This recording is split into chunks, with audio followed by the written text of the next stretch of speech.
I'm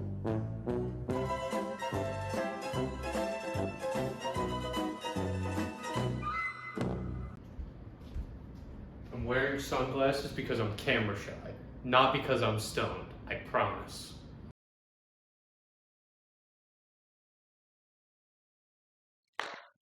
Volume 135, Issue 3 of the American Psychology Journal defines perseverance as a trait that keeps a person going towards a goal, or a voluntary continuation of goal-based action despite difficulties or obstacles.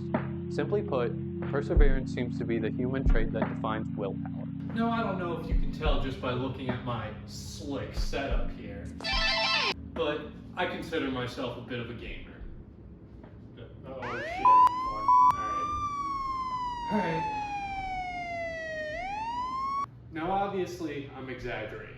I'm not going to get arrested for playing video games, but there still very much is a stigma around gaming in today's social landscape. Video games are seen as childish, violence-causing, and addictive. Adults are bullied in the workplace and relationships are ended all over video games.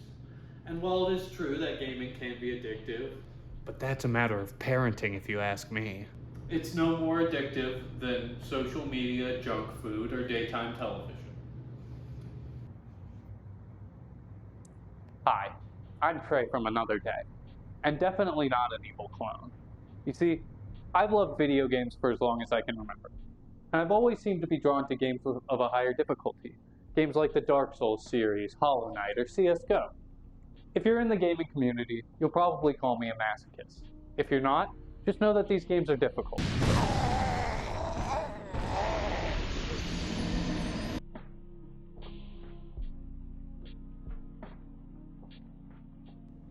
Like really difficult. Something that's always intrigued me about the hardest games that I've played is that every single one seems to have a massive, thriving community. It feels paradoxical that games that seem to want you to stop playing would develop such happy and welcoming communities.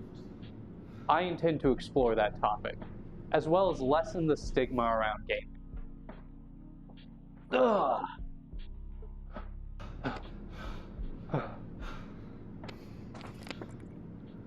We'll be right back, folks. I personally witnessed this strong sense of community whilst playing through Dark Souls 2. I was invaded by a random online player, and typically when you're invaded by a random player, it means that they're about to kill you. However, this was different. They immediately ran for me and began lighting torches on the way. They even ended up guiding me to a few chests. I died a handful of times, and eventually they sent me a message asking if I wanted to summon them so they could assist me with the enemies. They guided me through the area and even dropped items for me. And once we beat the area boss, they wished me luck on my playthrough and departed. Something interesting I noticed about this encounter is that despite the items they dropped me, they never once gave me a weapon. I believe that this speaks to the love of difficulty in this community. They likely could have easily given me a much stronger weapon that would make the rest of the game a breeze. But that's not the point of playing these games. The point is the difficulty. So what does all that have to do with perseverance? Well, it's simple, really.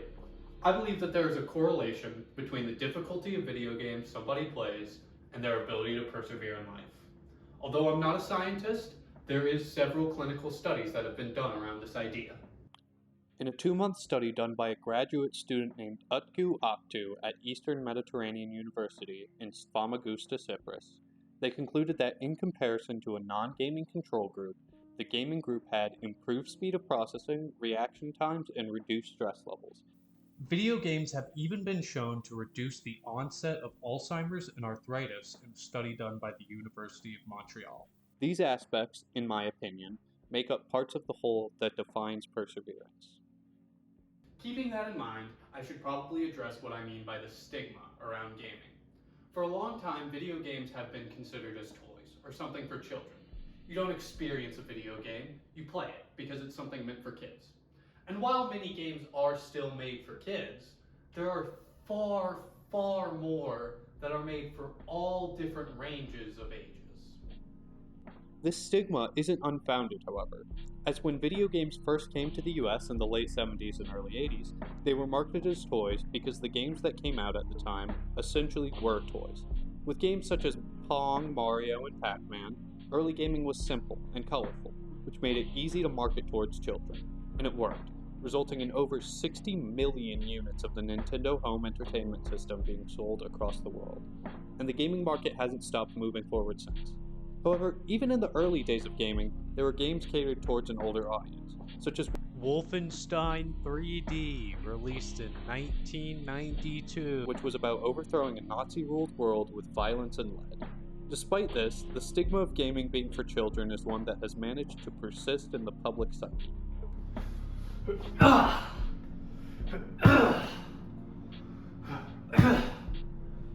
you fucking recording this? Dude, turn the camera off! Now that I've addressed what I mean by the stigma, keeping the studies shown earlier in mind, I would like to go over the true importance of difficulty. The spectrum of difficulty video games exist in puts them in an interesting spot compared to other media. It means that not everybody can experience every game. Not only that, but they also require active interaction with their worlds. The combination of these two aspects results in nearly everyone's experience being wholly and completely different. Even if you were to follow a walkthrough, you might struggle and succeed at different points in it. So why is difficulty a good thing if it just makes video games even more alienating? Well, I believe that this is for a few reasons. To start, difficulty is often used as a way to set the mood. For example, in the Dark Souls series, you're not some chosen one destined to save the world. You're just another undead destined to get their ass kicked around every turn. This is not a game where you should feel powerful, and the game makes sure to let you know this. Second, and what I believe to be the most important reason for difficulty, is that it encourages learning, change, and adaptation. Humans are defined by nothing if not our ability to change, and finding any way to allow yourself the creative space to change will make you an overall better human being. But don't just take my word for it. I gather testimonials from the From Software subreddit, and to keep you, yes you, entertained, I'm gonna read them in silly voices.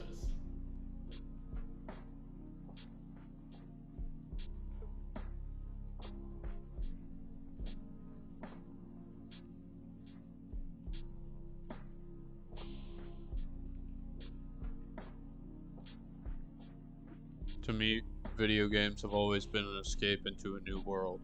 While oftentimes said world has its own set of challenges, it's a break from what's currently going on in my life.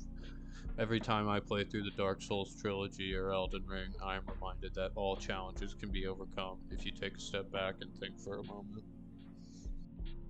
Not only perseverance, I feel that my patience improved too.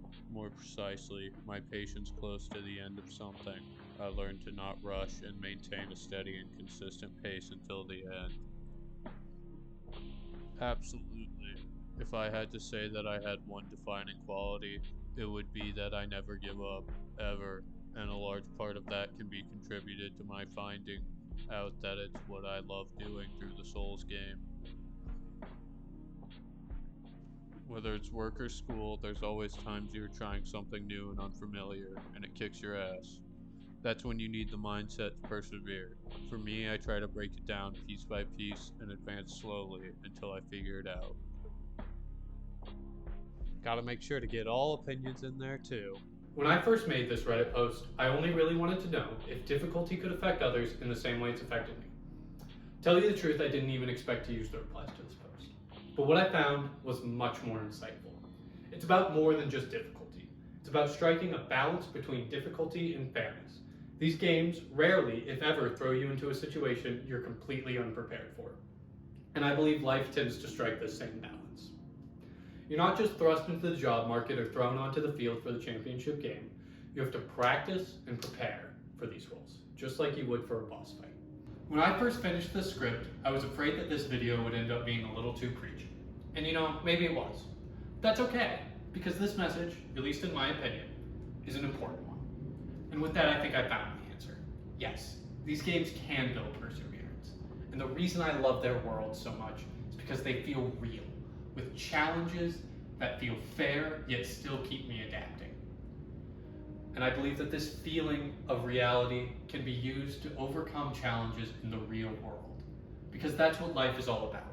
Overcoming challenges so that you may be rewarded later in life. Every skill, every subject, and every game is something that needs to be learned, and you cannot learn without challenge. Now, if you'll excuse me, I gotta take out the trash.